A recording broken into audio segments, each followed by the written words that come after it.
तालिबानी सब सोच रहे थे कि अमेरिका की फौज हटे तो इनको हम दिखाएं, और यहां बैठे तालिबान सोच रहे हैं कि ये योगी मोदी हटें और हम इनको मजा चखाएं।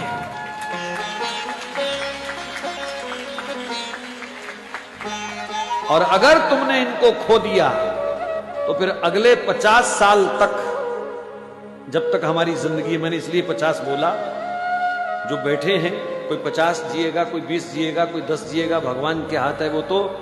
सिवाय रोने के हमारे पास कुछ नहीं होगा, हाथ मल मल करके छाती पीटने के सिवाय हमारे पास कुछ नहीं होगा। मैं उनका पक्ष सिर्फ इसलिए लेता हूं कभी कभी क्योंकि इन्होंने हमारे धर्म की सेवा की है, इन्होंने निष्काम होकर के हमारे देश की सेवा की है। ये वंशवाद को लेकर के नहीं लड़ रहे, इन्होंने अपने बच्चों के नाम एफडीआं नहीं कराई हैं, इन्होंने कोई अपने 800 करोड़ के बंगले नहीं बनाए हैं, इन्होंने कोई इत्र की फैक्ट्रियां भी नहीं लगाई हैं।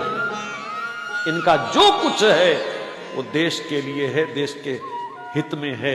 एक प्रधानमंत्री की मां और 10 बाई 10 के कमरे में रहती हो तो उस बंदे के तो चरण धो के पीने चाहिए हिंदू समाज को।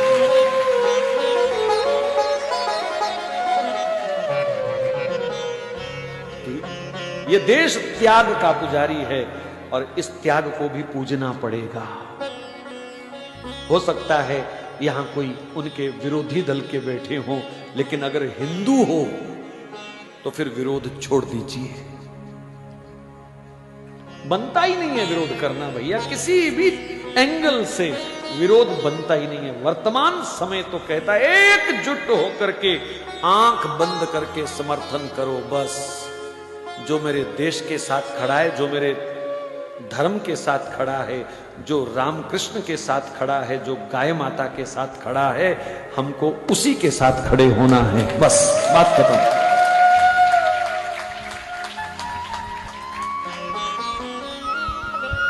500 वर्ष का कलंक धुल रहा है अयोध्या में है?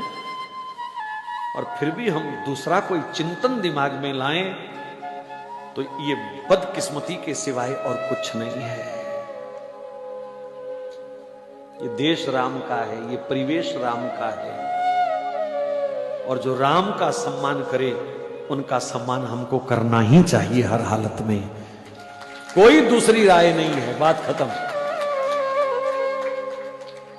देश सुरक्षित है इन हाथों में और इन्हीं हाथों में रहना चाहिए, बात खत्म। बस हम तो एक ही प्रार्थना कर रहे हैं कि जब चाय वाला जाए तो गाय वाला आए, बस।